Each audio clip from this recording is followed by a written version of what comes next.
Chegamos aí no dia D e na hora H, depoimento do Tenente Coronel Cid, frente a frente com o Alexandre de Moraes. O Alexandre de Moraes, até então, em todos os depoimentos, ele mandou o juiz auxiliar dele comandar a oitiva, ou seja, quem comanda o depoimento, auxilia a fazer perguntas, manda o depoente calar a boca se ele começar a falar abobrinha demais. Agora não, dessa vez é o próprio Alexandre de Moraes que vai colher o depoimento do Tenente Coronel Cid. E o Tenente Coronel Cid teve crise de choro ontem à noite, essa manhã. Saíram notícias aí na imprensa mostrando que ele se reuniu com familiares e que ele teve crises de choro. Ele tá bem desanimado com o que está acontecendo aí, com as novas revelações, com o fato de que descobriram as omissões dele na delação. Descobriram que o Tenente Coronel Cid encobriu o Bolsonaro e o Braga Neto em alguns crimes, mais até do que eles já tinham cometido. Outra coisa aí que os agentes da Polícia Federal, segundo a Andréa Sadi, apurou lá no blog dela, estão aí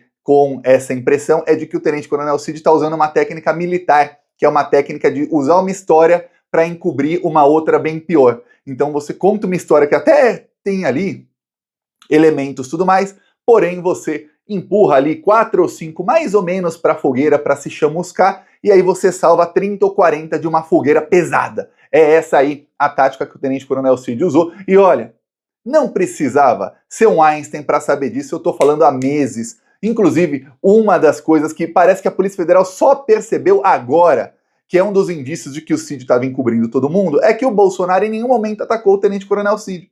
E aí era uma coisa natural para as pessoas. Óbvio, o Bolsonaro não ataca o Cid porque senão ele vai abrir a boca. Pô, peraí, se ele já fez a delação premiada, não teria o que mais abrir a boca, concorda?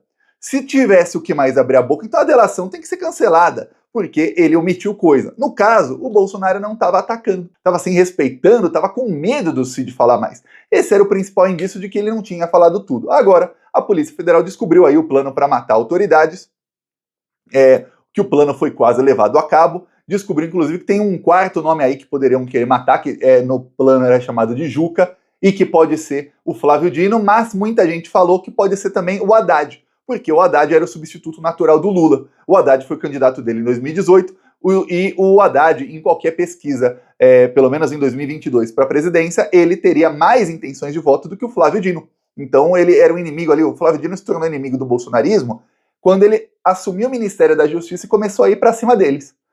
Naquela época, em 2022, ele ainda não era um dos inimigos, maiores inimigos do bolsonarismo. Já o Haddad, sim, ele era. Não sabemos, a Polícia Federal está tentando esclarecer isso e o depoimento do Cid hoje pode esclarecer. O advogado do Cid falou ontem na imprensa que o verdadeiro chefe de tudo, o mandante, estava no Palácio do Planalto e fugiu para os Estados Unidos, ou seja, delatou o Bolsonaro. O advogado do Cid. O advogado se posicionando e dando recado também, porque ele disse o seguinte, ó, aspas, todo mundo sabe que quem podia dar um golpe estava no Palácio do Planalto e fugiu para os Estados Unidos. Isso aqui é o advogado, frase do advogado do Mauro Cid, ex-ajudante de ordens de Bolsonaro. Aí eu falei, nunca mudou sua versão e sua estratégia, né? Desde a origem, né?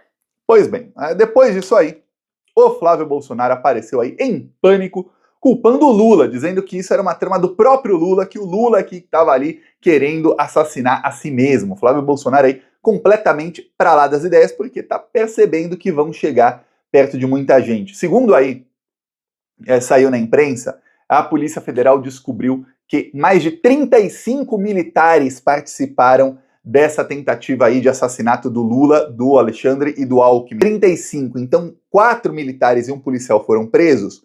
Pois bem, tem mais pelo menos 31 militares para serem presos. Vai ser uma desgraça total no bolsonarismo. Vai ser uma bomba atômica. Vai ter gente querendo...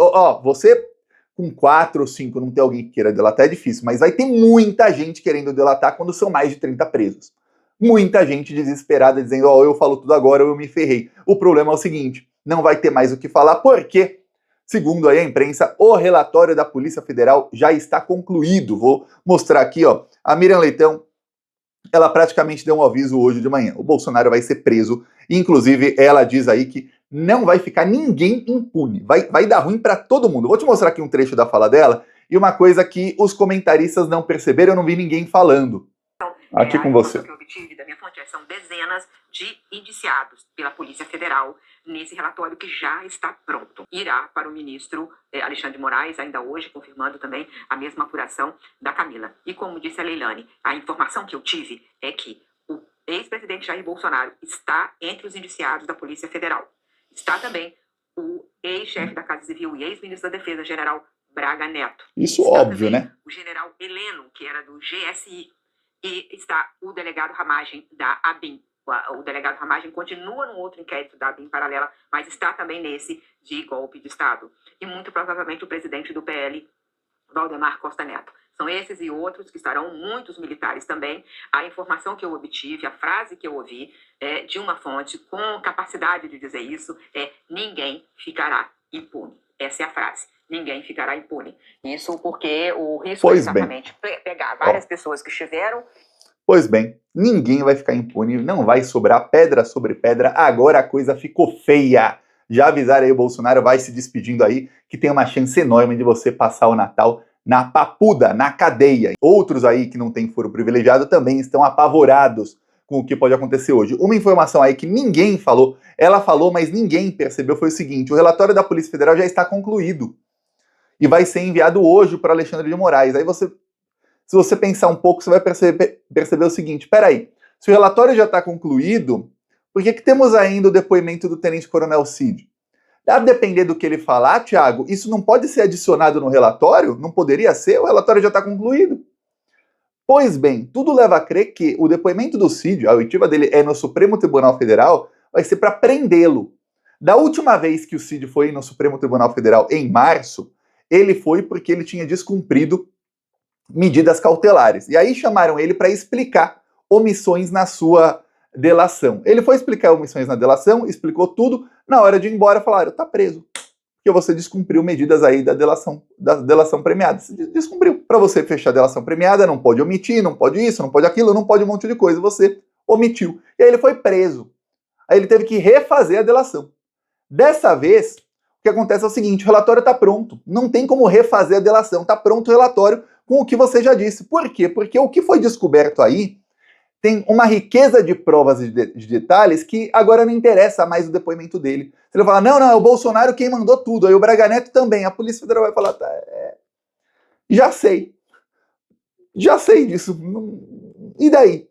Sua fala não vale nada. Então a chance dele ser preso hoje é gigantesca. Por isso mesmo que o Cid teve aí crise de choro. E a bomba aí do Alexandre de Moraes, ele é quem vai dar aí voz de prisão ao Cid. E muita gente espera que hoje, a depender do que fale o Cid para tentar se salvar, outras ordens de prisão sejam dadas durante o depoimento. Vamos ver aí o que vai acontecer, porque chegou o dia D e a hora H. A Polícia Federal terminou o relatório, vai ser enviado aí para o Alexandre de Moraes, deve ser tornado público aí nos próximos dias. Então a gente vai saber tudo o que aconteceu na trama de golpe de Estado, e a Polícia Federal deixou aí, seja porque quis ou porque não, ou por coincidência, a parte mais dramática para o final, que é a parte em que eles tentaram realmente dar um golpe ali em dezembro de 22, e inclusive ali o que a gente falava: olha, podem querer assassinar o Lula, o Alexandre, aquilo realmente foi levado a cabo. A parte que muita gente está se perguntando e ficou faltando, pelo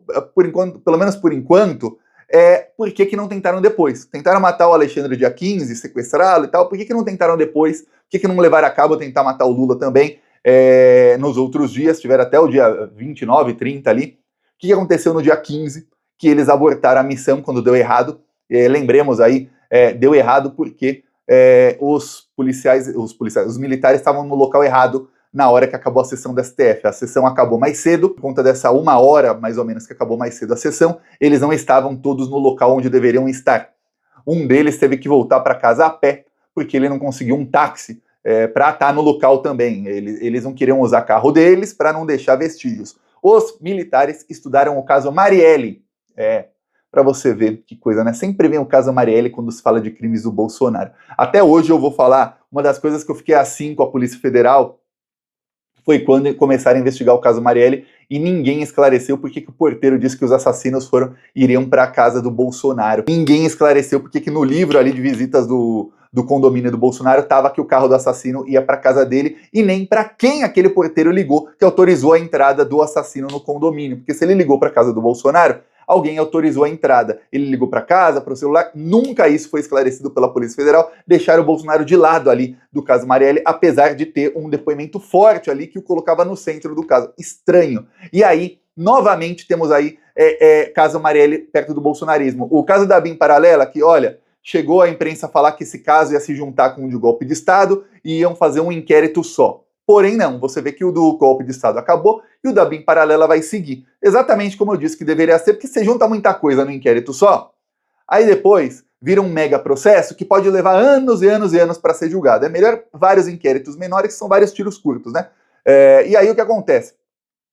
Nesse caso aí, da ABIN, também apareceu que eles estavam investigando ilegalmente e perseguindo a delegada e a promotora do caso Marielle, que depois saíram do caso, alegando ali que estava tendo pressão e interferência. Quer dizer, tudo isso leva a caso Marielle. Aí, de novo, os assassinos aí, bolsonaristas, a mando do Bolsonaro, estavam investigando o caso Marielle para ver o que fizeram de errado o Rony Lessa e o Elcio Queiroz, que levou a polícia a encontrá-los.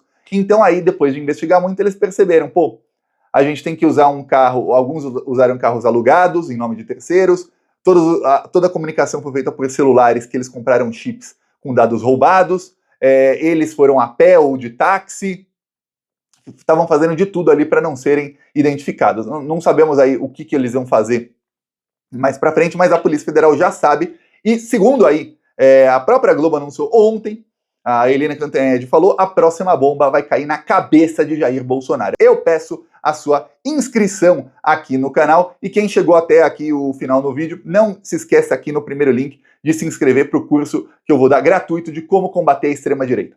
Falou!